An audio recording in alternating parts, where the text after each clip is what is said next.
Hey guys, so today we're going to talk about a premium laptop that I purchased. My first premium laptop, even though there's been a number of laptops featured on this channel, the Razer Blade 15. It's a nice laptop. It's pretty cool. It's actually kind of heavy.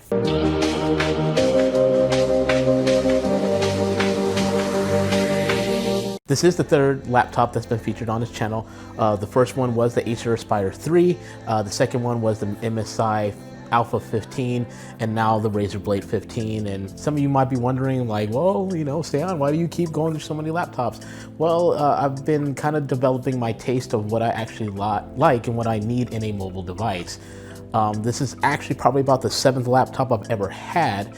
Some I've purchased, some were given as gifts, but of course this is the third one that's just been featured on the channel. So in the beginning, I wanted something, cheap, inexpensive, maybe to be able to play video games if I happened to go somewhere that wasn't able to be around a desktop. And that still is the common theme that I've had in all my purchases for laptops. And now that we've finally arrived to what I feel like is a happy medium, we'll go on this journey and let you know, like, why did I give up those other laptops and why did I decide to choose this one? First off, with Alpha 15, it was great. It was a nice modding experience. I happened to change the monitor and add some storage devices, and there'll be links to those videos up here that you'll be able to see in the top. So I wound up getting a Razer Blade 15. Now, why a Razer Blade 15 and why a 2019?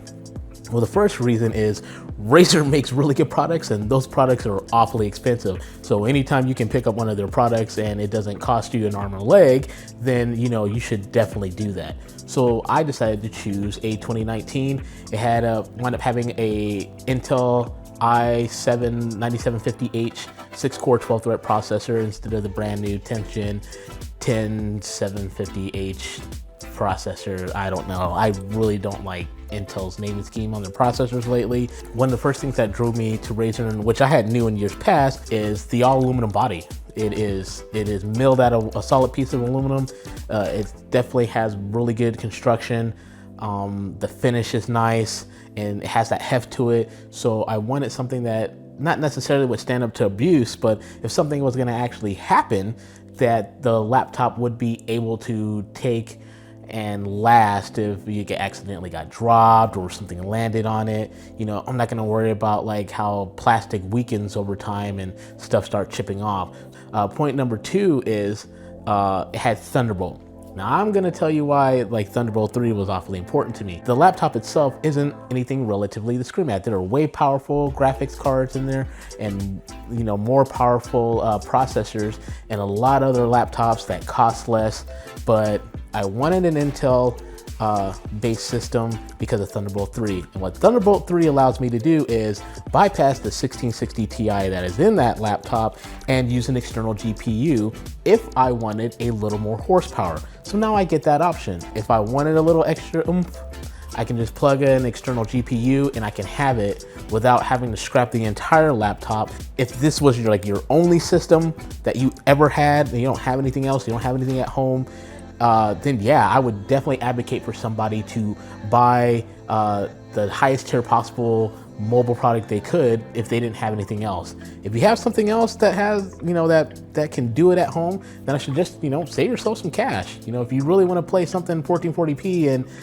super high refresh rate and high graphics, then, play on your desktop. It's made for that. It can handle that kind of abuse. Number 3 is noise. That doesn't bother me. So if you're gonna hear me be like a snob about noise levels and fan noise when it comes to laptops, I really don't care, because when you're playing, you can wear headphones. Now, if you're in mixed company and people might be worried about the noise of your laptop, I guess be cognizant of where you're at and who's around and who you might annoy, because your fans sound like an aircraft taking off, but I guess to each their own. So I don't know what to tell you. There's only a couple of caveats to the laptop that I personally don't like. One, it gets really, really hot when you play on it.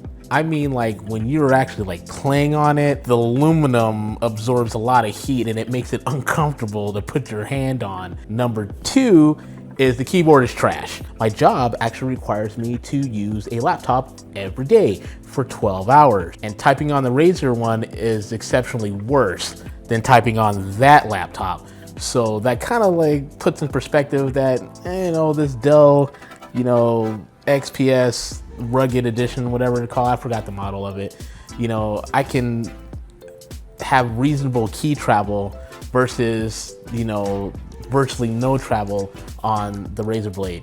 And that's what the one thing that you really need to take an internal inventory of when you buy devices like these is, what are you going to use it for?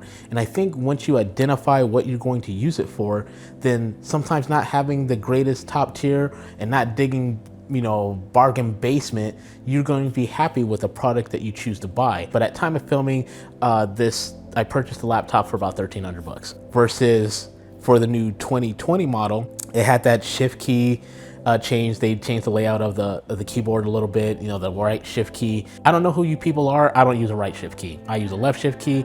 I've never typed to use a right shift key. I think you people are weird. Have fun with that. I'm glad you guys yelled with your pitchforks at Razer to go ahead and get something changed, but for us that are normal, we don't use the right shift key. So that change that didn't necessarily like swing me over, because I don't care. But still a nice laptop. You get about, I think, another 500 megahertz bump in clock speed. And so far as thermals, it does reasonably well. During gaming, I didn't get hardly over 80 degrees Celsius on the CPU, and then the GPU was hanging around, probably around the same, around anywhere about 70 to 80 degrees Celsius on the GPU. So if you were going to do any long gaming sessions, I would recommend that you go ahead and purchase one of those laptop coolers. You can set your laptop on, and I think if you get a considerable amount of fresh air in it, you're not going to have to worry about noise issues.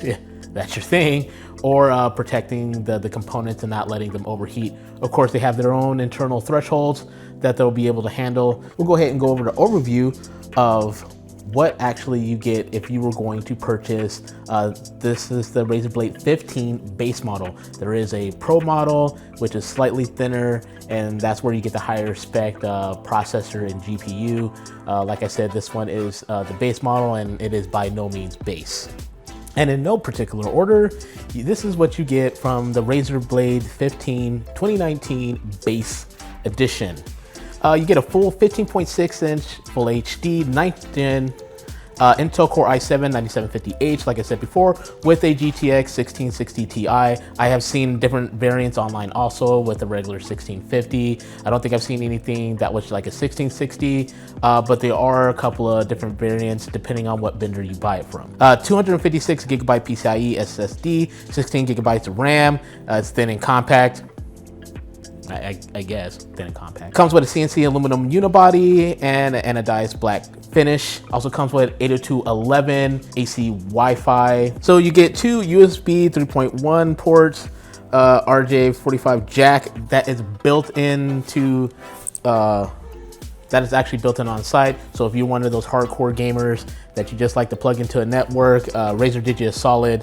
It only comes on the base model. It doesn't come on the advanced model. You actually get an SD card reader. You have the proprietary power port, and you get a 3.5 millimeter headphone jack. On the other side, you get a USB Type-C with Thunderbolt 3, like I said before. You get an HDMI port, or full-size HDMI port, and a mini display port also. Razer gives you decent enough I/O if you need to connect a lot more devices. Then of course, a dongle is going to be your friend. Caveat number 3, why I decided to purchase this laptop versus something over the Asus G15, which has a new AMD 4000 series processor, has like that new 8-core in it, with the GTX 1660 Ti. But they have a weird product stack with like really powerful CPUs and I think like mediocre GPUs. Now on the new iterations of the Razer Blade 15, instead of a 2.5 slot for an SSD, you get two M.2 slots. In the 2019 model, you get one M.2 slot, and you get the 2.5 inch drive slot that's right next to the 70 watt battery. Yeah, it doesn't matter. To me, they're both SSDs.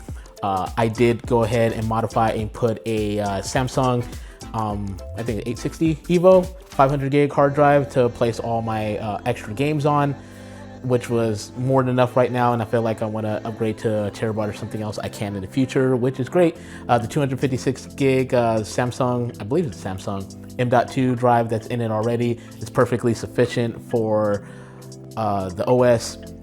It's fast and snappy, and the system responds like it's supposed to. So I know everybody's like on this new AMD kick, and you know, hey, AMD is cool, and they're this, and they're taking over Intel. Y'all are just gonna woohoo AMD. I said, well, I believe most of you guys should look at things from a use case scenario and what's the best product for you, giving a use case, other than who makes what and AMD's better than Intel. But it's the internet, so that's not gonna happen. So all in all, I'm happy with my purchase. It is the first premium, when I mean premium, like this thing is over $1,000, you know, it's premium laptop that I've ever purchased. And will I sell in the future? Probably not, because it does exactly what I needed to do. It has enough horsepower, has enough performance for me to play games at reasonable settings. Now I've gone ahead and benchmarked the laptop, and we're gonna go ahead and go to those slides, and you can go ahead and see the performance of the titles that I played and see how well this laptop actually does in a real life use case scenario.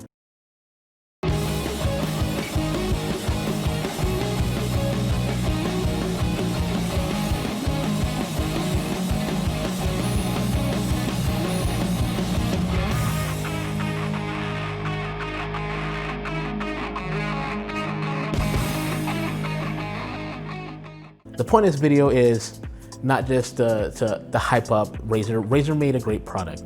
Razer, to me, is a boutique company that caters to a niche amount of people that kind of want to expand their influence and to get everybody to like kind of partake in their products, in which I understand it. They really want more mass appeal, but you're going to pay for it, just like you would if you wanted an Apple product.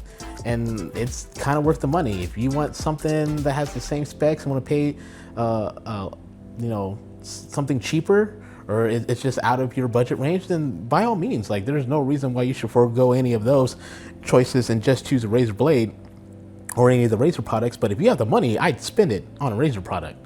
You're not going to be disappointed. It's going to perform like they say it's going to perform. It's built solid. It's nice. Taking off the back plate and getting access to all the components is incredibly easy. Like it is super easy. All the screws are the same size, mostly. There's a couple that are different, but I would definitely like make sure you know where they all go. But all in all, gaining access and using it is not an issue. It comes with a blazing fast 144 hertz, a high refresh screen. The colors are nice. It's pretty bright. But to me, that is not like a defining feature of the product. It's more so, I want it to work, I don't want it to break, and it looks nice. Does that sound a little shallow? Yeah, maybe, but it's also my money, and you know, if that's what I want in a product and I'm paying a lot of money for it, then I'm gonna get what I pay for it. I'm gonna list the specs of the laptop below. You guys can take an in-depth review. There's more than enough full in-depth reviews of this laptop on YouTube and the internet, so you guys are more than happy. This is more of an overview and to say, hey, if you want to save yourself some dollar, you know, if you want to save yourself a couple of dollars and you don't want to spend an entire fortune on something, then sometimes, you know, you can purchase something that might be a year old and it's just as good as things that are coming out this year. I know technology ages not so gracefully, especially now, and there's always new products coming out, but it doesn't make any of those older products irrelevant. I didn't buy it secondhand. I didn't buy it open box. It was brand new in box when I purchased it. I just happened to purchase it a year earlier so far as what's current now.